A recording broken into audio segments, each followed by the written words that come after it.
sepanjang tahun 2020 kita kena lockdown.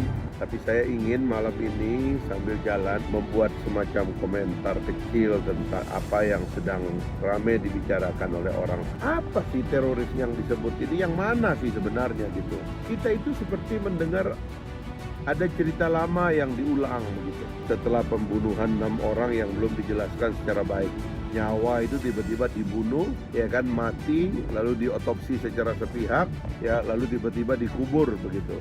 Data pendudukmu yang baik, sehingga nggak ada pendudukmu itu yang tidak punya akses kepada bantuan sosial. Jangan menggunting dalam lipatan, jangan memancing di air keruh, jangan cari hidup pada kesusahan orang lain.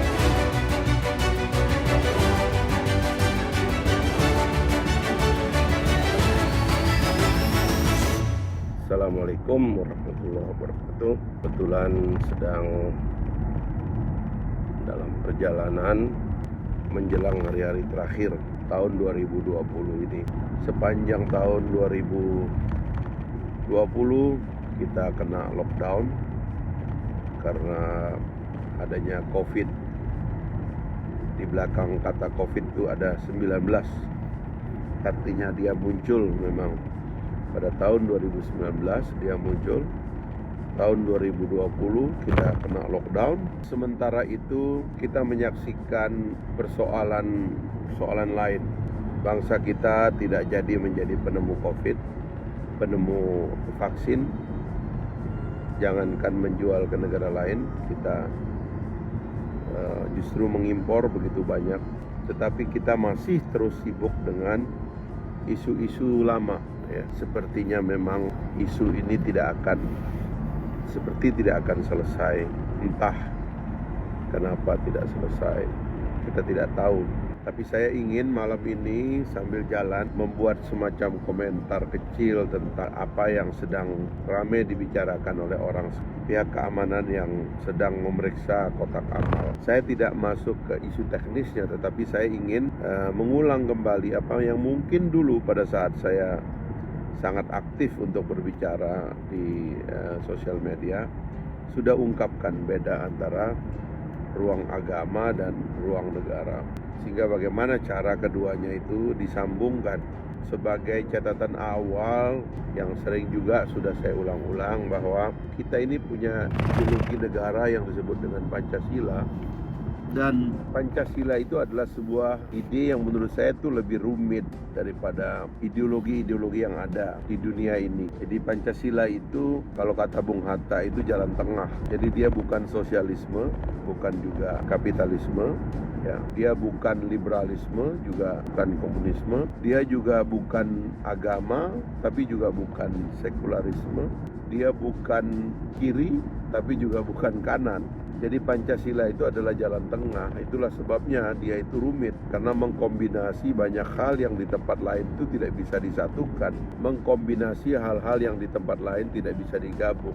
Mengkombinasi hal-hal yang di tempat lain dipisah. Di dalam Pancasila kita menemukan penyatuan antara agama dan negara. Di dalam Pancasila kita melihat ide-ide kemanusiaan bergabung dengan ide-ide ketuhanan yang di tempat lain tidak bisa disatukan. Di dalam Pancasila kita menemukan ada anasir sosialisme, tetapi juga ada anasir efisiensi dan rasionalisme, dan lain-lain lah begitu. Itulah sebabnya kemudian Pancasila itu adalah integrator dari kecenderungan manusia memecah gitu. Tapi karena kerumitan itulah kemudian Pancasila itu menjadi sulit dimengerti, apalagi diimplementasikan. Pancasila sulit diimplementasikan karena pertama-tama sebelum kita implementasikan dia harus kita mengerti dulu, itu problemnya. Dan sepertinya orang banyak yang kesulitan untuk memahami betapa kompleksnya cara berpikir orang-orang zaman dahulu. Saya tidak menganggap Soekarno atau Yamin atau Supomo dan para pembicara dalam perdebatan BPUPKI itu sebagai orang-orang super luar biasa, tidak semata-mata karena mereka sangat canggih lalu menemukan pikiran Pancasila ini, Tapi karena justru seperti kata Soekarno, dia adalah saripati bangsa Indonesia yang memiliki kecenderungan integratif. Kalau Indonesia ini tidak punya kecenderungan integratif yang ditutup nanti dengan mosi integral Muhammad Nasir, mana mungkin negara yang begini rumit gitu ya, 17.000 pulau, ribuan bahasa, ribuan suku bangsa, tersebar dari Sabang sampai Merauke, Miangas, Pulau Rote, tersebar dengan berbagai perbedaan yang dahsyat sekali, bisa menyatu. Tidak mungkin gitu. Tapi penyatuan itu sendiri bukan sekedar ide manusia, tapi adalah saripati perjalanan sejarah kita yang membuat kita bersatu. Sehingga pada waktu itu misalnya terjadi perang antara blok barat dan blok timur. Superpower lama Uni Soviet, superpower baru Amerika Serikat, ya berakhirnya perang dunia kedua di Pasifik. Lalu kemudian kita melihat itu ideologi-ideologi yang berbenturan. Lalu daripada kita gabung dengan ideologi yang berbenturan, kita membuat sesuatu yang baru. Nah, lahirlah Pancasila itu gitu. Jadi Pancasila ini rumit, jangan disederhanakan gitu. Nah, makanya kemudian belakangan ini saya menemukan banyak orang, banyak tokoh, banyak lembaga yang kesulitan memahami kompleksitas dari ide Pancasila ini, sehingga mereka ngambil jalan pintas. Itu Ketua BPIP mengatakan kalau kita bernegara, kita geser kitab suci kepada konstitusi. Satu ketidakmampuan untuk memahami bahwa dalam konsepsi Pancasila, kitab suci dan konstitusi itu adalah dua hal yang bersanding. Karena memang dua-duanya baik gitu. Kenapa mesti digeser gitu? Kenapa saya harus bergeser? Kenapa saya harus memilih antara agama saya atau kitab suci saya dengan konstitusi? Kenapa tidak keduanya? Apa betul agama tidak punya bimbingan dalam bernegara? Dan apa betul negara tidak bisa membantu agama di dalam pelaksanaannya gitu? Nah, ini kan kesulitan memahami kompleksitas ide-ide dasar dari Pancasila itu sendiri. Itulah sebabnya saya kasih judul ini percakapan kita ini tentang kotak amal itu. Di mana kotak amal itu berada? Ya, ini karena sebenarnya agak sensitif topik ini, karena kalau kita berbicara kotak amal ini kan yang belakangan ini disorot kan pasti itu soal kotak amal masjid atau setidak-tidaknya kotak amal orang Islam. Seperti kata Pak JK ini kan di Indonesia katanya kalau ada 100 orang miskin itu pasti 90-nya orang Islam, kata Pak JK. Kalau ada 100 orang kaya, katanya pasti 10-nya orang Islam. Jadi terbalik gitu. Jadi kalau kita berbicara konsep kotak amal ini adalah kotak amal kelompok Islam lah, kira-kira begitu. Bersandingan, berbarengan dengan ide untuk munculnya war on terror lagi nih, perang terhadap teroris. Setelah pembunuhan 6 orang yang belum dijelaskan secara baik. Nyawa itu tiba-tiba dibunuh, ya kan, mati, lalu diotopsi secara sepihak, ya, lalu tiba-tiba dikubur begitu. Ya, untung sempat anggota keluarganya membuka kembali sehingga kita tahu yang terjadi. Tapi seperti tidak ada apa-apa, orang 6 mati itu ya kayak mati tikus saja, kira-kira begitu. Tiba-tiba muncul ini isu teroris ini. Gitu. Dan isu teroris ini muncul dengan penjelasan yang lebih sophisticated, dan yang agak mengkhawatirkan saya adalah karena ini mulai menyerang basis-basis keagamaan yang substantif sebenarnya. Karena kalau menurut saya, satu hal yang orang ini nggak paham adalah pertanyaannya, apa betul agama, apa betul negara telah sepenuhnya membiayai negara? Siapa yang saling membiayai sebenarnya?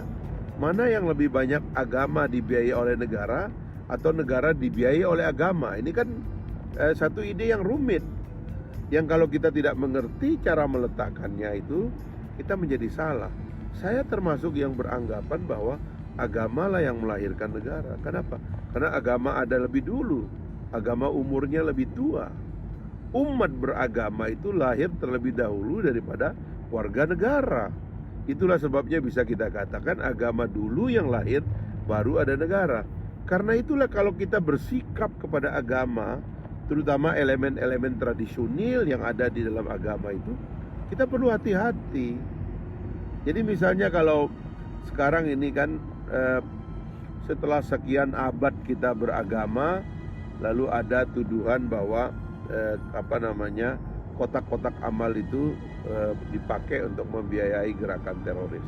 Pertama-tama kan yang harus dijelaskan ini adalah ini yang rumit ya. Apa sih teroris yang disebut ini? Yang mana sih sebenarnya gitu? Kita itu seperti mendengar ada cerita lama yang diulang begitu. Sementara kita nggak tahu ini konteksnya apa sih sebenarnya gitu. Masih ada organisasi yang bernama Jamaah Islamiyah. Kita nggak tahu siapa pemimpinnya, bagaimana mereka berorganisasi, kantornya ada di mana, terus apa kegiatan hari-harinya, siapa saja orangnya itu, dan seterusnya lah. Jadi kita ini tidak terlalu tahu ini karena nggak pernah dijelaskan. Tiba-tiba sekarang ada ini, oh ternyata mereka canggih, kemudian punya bunker, tempat latihan, tempat membunyikan senjata malam-malam. Kalau mau nyoba, ya come on, kok nyoba senjata di rumah? Nyoba senjata kan di hutan aja. Banyak lah ya pertanyaan kita, seperti juga banyak pertanyaan kita yang nggak mau dijawab gitu tentang perbedaan pandangan atau perbedaan omongan dari aparat. Kapolda mengatakan tembak-tembakan, ya kan, kabar reskrimnya mengatakan atau rekonstruksinya mengatakan dirampas, ya kan, lalu dibunuh dan seterusnya lah. Ini banyak kerumitan, tapi saya ingin meletakkannya itu hati-hatilah ini dalam mencoba menyerang elemen agama itu atas dasar apapun, apalagi kemudian misalnya terorisme itu sangat dinisbatkan kepada orang Islam. Jamaah Islamiyah dengan kode-kode berbahasa Arab, ya kan, kotak amal. Ini betul-betul mengantarkan kita kepada akar atau permulaan satu konflik baru yang sebenarnya kalau kita lihat ya, sudah tidak ada lagi negara di dunia ini yang mau mengambil tema ini mereka. Amerika Serikat berhenti dia. Bahkan Amerika Serikat itu belajar banyak. Ya, akhirnya kemudian yang menang ini adalah Joe Biden, ya. Setelah ada tradisi di Amerika itu para pemimpinnya itu berkuasa 2 periode, 4 tahun, Donald Trump ini karena kebanyakan ngomong Islamofobia dan sebagainya itu ditutup cuman sekali, memalukan sekali sebenarnya itu gitu. Yang naik ini Joe Biden, ya, orang Demokrat yang pikirannya itu lintas agama, ide-idenya itu tentang demokrasi, human right dan sebagainya gitu. Jadi orang tuh nggak jualan lagi nih ide terorisme itu, apalagi kalau kita lihat di Eropa. Bagaimana orang mau jualan terorisme, orang lagi banyak mereka kemasukan imigran dari Timur Tengah, orang-orang Arab Islam itu ribuan jumlahnya, bahkan ratusan ribu jumlahnya. Nggak berani mereka ngomong soal itu, dan nggak ada terorisnya. Yang ada itu paling kemarahan orang karena nggak punya rumah, nggak makan dan sebagainya gitu. Nggak ada lagi terorisme. Tapi di negara kita ini terorisme terus, yang kita juga nggak tahu ini orang nih kapan berakhirnya. Ya, yang membuat analisa orang-orang itu juga, ya. Orang-orang itu terus yang membuat analisa. Kalau enggak temennya, ini orang nanti kerjanya di satu perusahaan, di satu lembaga, dia terus yang berbicara tentang terorisme. Polisinya membuat cerita seolah-olah ini makin canggih, luar biasa sekarang nih, mereka tambah banyak ini, kaderisasinya pakai online, aduh ini kayak gitu-gitu. Terus kan kita sebagai rakyat kan nanya, loh kenapa kalian gak selesaikan ini barang? Kan tugas negara itu menyelesaikan masalah. Tapi kok tiba-tiba negara terus-menerus datang ke kita bahwa masalah itu tambah banyak. Terus kita disuruh tepuk tangan gitu. Padahal masalah tambah banyak. Teorinya kan masalah itu gak boleh tambah banyak. Kalau negara itu sukses ya masalah tambah kecil. Jadi ya itulah teman-teman, saya cuma ngingetin aja, menarik akar atau mencoba untuk mengkonflikkan antara agama Islam terutama dengan negara itu dalam sejarah bangsa Indonesia itu adalah kelelahan yang luar biasa, gak ada habis-habisnya. Justru kita sekarang ini harus membangun narasi yang mengakhiri ini, ya. Kriminalitas kecil dari orang-orang itu mari kita anggap kecil aja. Karena kita ini harus memikirkan tentang COVID, Kita harus memikirkan tentang kebangkitan ekonomi baru. Kita harus memberi makan rakyat kita, sebab sumber radikalisme yang paling utama adalah kemiskinan. Sumber radikalisme yang paling berbahaya adalah putusnya harapan. Orang gak ngerti mau melanjutkan hidup kayak apa. Ini yang menjadi tantangan kita, bagaimana kita dealing dengan teknologi baru, menciptakan akses kepada kegiatan ekonomi sehingga perekonomian kita berbasis kepada rakyat banyak, tidak menumpuk pada segelintir orang, sehingga orang yang punya harapan di negara kita ini tambah banyak. Orang tambah kaya, orang tambah bayar pajak, orang hidupnya menjadi lebih sejahtera. Orang itu kalau sudah sejahtera ngapain dia mikir-mikir macam-macam. Tapi kalau orang lagi susah, orang lagi miskin, semua bisa dilakukan. Itu ada rakyat kita yang kemarin itu diceritakan, dibawa di acara ILC yang terakhir itu, ya. Seorang ibu punya 4 anak pada hari pencoblosan tanggal 9 Desember kemarin, dalam keadaan lapar, tidak punya akses kepada bantuan sosial karena dia nggak punya kartu keluarga. Kepala desanya ngebawa data orang ini ke kabupaten, kabupatennya menolak karena orang itu belum bawa kartu keluarga dari kabupaten lain tempat dia pindah. Keluarga kecil ini yang punya anak, suami istri yang punya anak 4 ini, jangankan untuk pindah, untuk nyari, untuk pergi ke kabupaten lain untuk mendapatkan kartu keluarga. Hidup mereka hari-hari aja gak jelas. Ketika perginya, suaminya pergi membawa seorang anaknya pergi nyoblos. Dugaan saya karena di beberapa daerah nyoblos itu dapat uang ya, karena ada kandidat yang memberikan uang, mungkin dia pergi.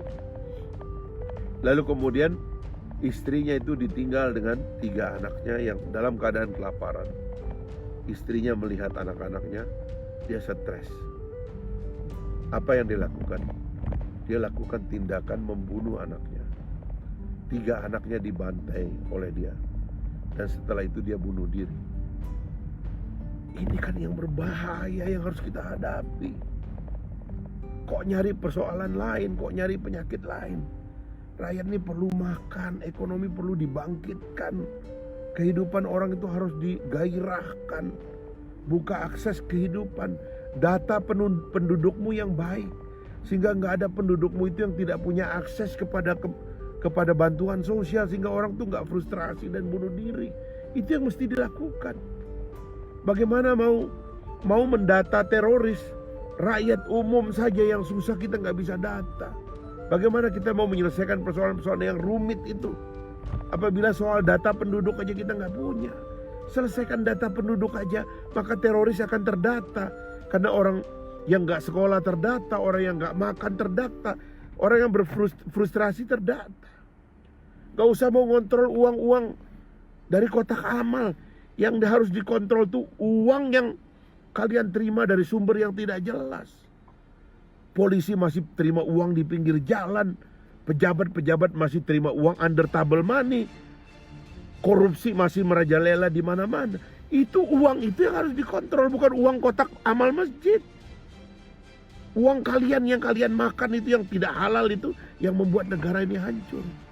Bukan uang kotak amal. Seberapa sih orang bisa ngumpulin kotak amal? Jadi saya ingin menghimbau ya agar kita kembali ke jalan yang benar. Kita akan memasuki tahun 2021. Marilah kita sadarkan diri bahwa negara banyak masalahnya. Selesaikan dulu masalah dalam negara. Gak usah nyari-nyari masalah lain. Data penduduk secara benar dulu lah. Selesaikan IKTP itu. Sehingga orang punya identitas. Dan dengan identitas yang dia punya itu, dia bisa datang minta bantuan sosial. Bantuan sosial itu cair sehingga dia nggak harus bunuh anaknya. Nggak harus bunuh saudaranya. Nggak harus bunuh ibunya. Seperti yang terjadi di banyak tempat sekarang ini.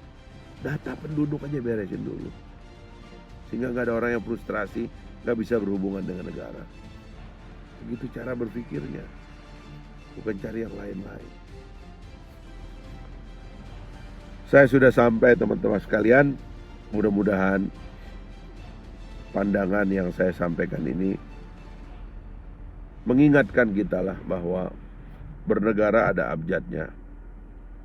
Ya, para pejabat harus lebih sadar bahwa ada banyak hal yang perlu kita lakukan dengan kerendahan hati dan kehendak, keinginan untuk bersatu.